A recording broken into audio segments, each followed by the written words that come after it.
Hi traders, this is Ken Calhoun from TradeMastery.com with another doggone good tip for active traders. Here we go.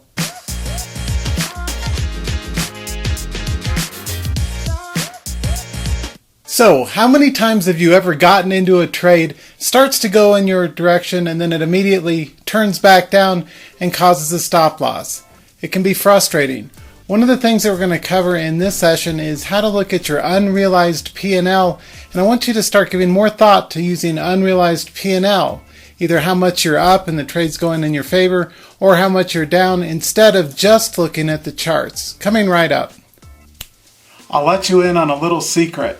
My biggest real money trading wins over the last 17 years have been ones where I've exclusively looked at my unrealized P&Ls in my brokerage account to decide whether to exit the trade and lock in a profit, not using charts at all. I use charts to get in, but I use the unrealized P&L to get out with the profit intact. Let's see how it works. Hi traders, how many times have you been in a trade that's starting to go your way, but then it stalls or goes against you and you're left in an uncertain zone of what to do? Do you use chart pattern support resistance? How do you exit your trade?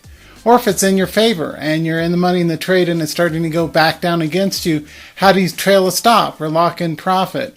Because you and I both know if you wait too long, profit's going to go away, or the stop loss is going to magnify and get even bigger and cost you more of your hard-earned money, and that's not good. So in this episode, we're going to take a look at how to use the unrealized P&L as a primary indicator for exiting your trades.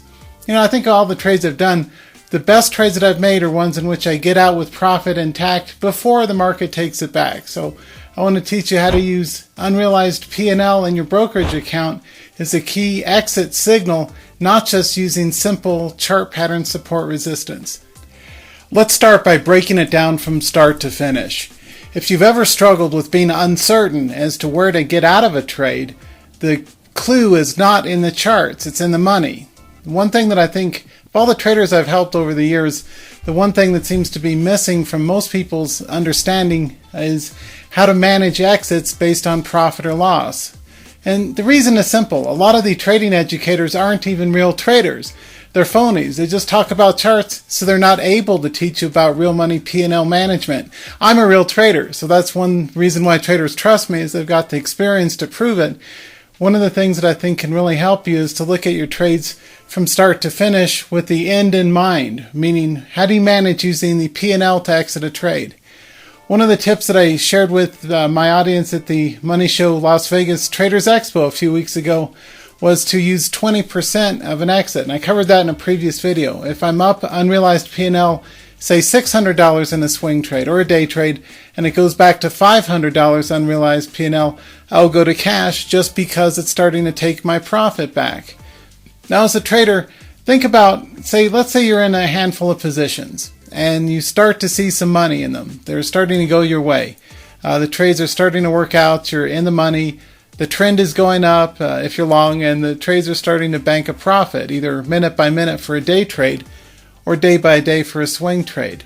How do you manage the exit? Well, one thing I want you to start spending a little more time visually paying attention to in your trades is how much unrealized P&L is there in terms of profit, or if it starts to go against you, at what point, what's your pain point as a trader to vacate the trade or get out of the trade. You know, and this is true if you're an options trader too. You don't have to hold till expiration. For stock traders, we don't have the time limit, but we do have price and volume and volatility to work with. And from an unrealized P&L standpoint, you should always have a maximum stop loss identified not on the chart, but on your P&L. That's really important. Because if you have, say, a cup pattern and you may find a support level and you buy the bounce, or you got a breakout above a previous high and you buy the breakout or a gap continuation, think twice before using the obvious, I won't call it dumb money, but public money area to exit, which is the obvious support level. Instead, use a little tighter exit using the P&L. So if I'm in a swing trade, say just 100 shares, and it's say $100 against me or $150 against me, I will likely tighten in a trailing stop to just under support so that the maximum stop loss cost, say $150, and that's all I'm going to pay for being wrong in the trade. I don't care where technical support is in the chart, because oftentimes, as you and I both know from both our wins and our losses in trades, oftentimes support doesn't hold.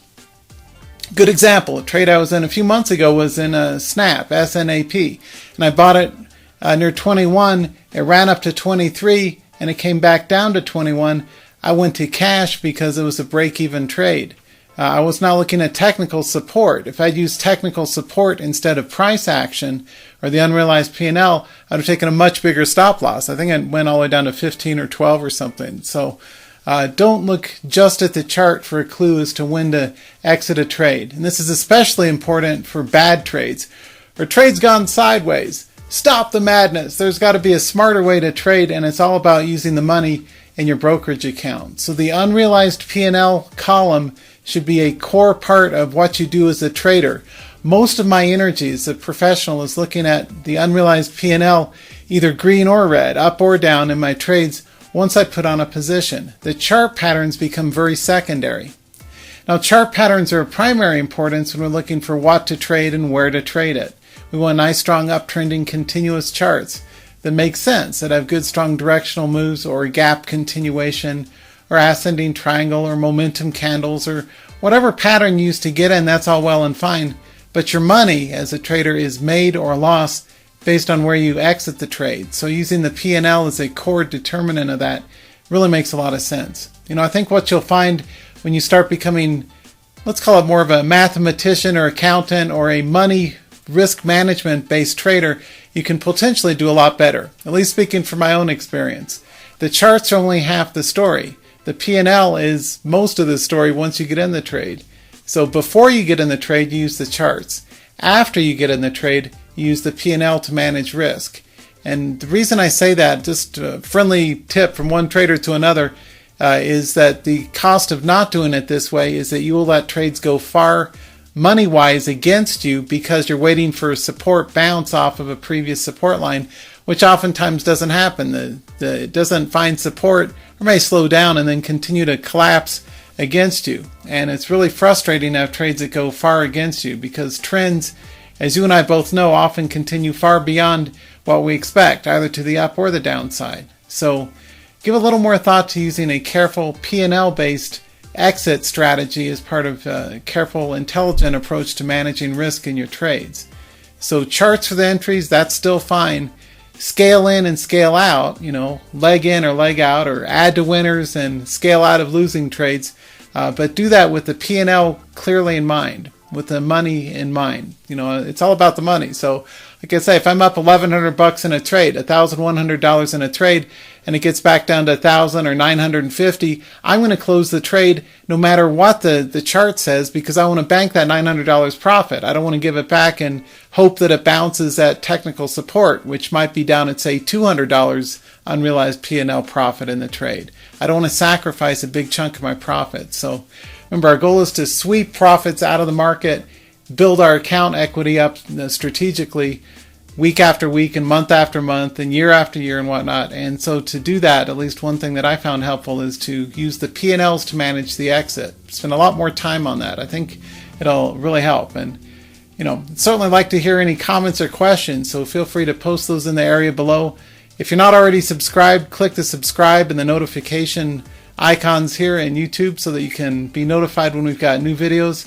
I try and do at least one a week or so with a new strategy or a tip or an insight or a useful P&L based, not just charts, but the money aspect of trading for risk management and profit management as well. So until next time, trade with passion, or at least trade intelligently, trade with real tight stops, trade wide, not deep, multiple instruments, not just large size shares, contracts, or lots in one or two, but play the field and play it tight. So take care and best wishes for success in your trades.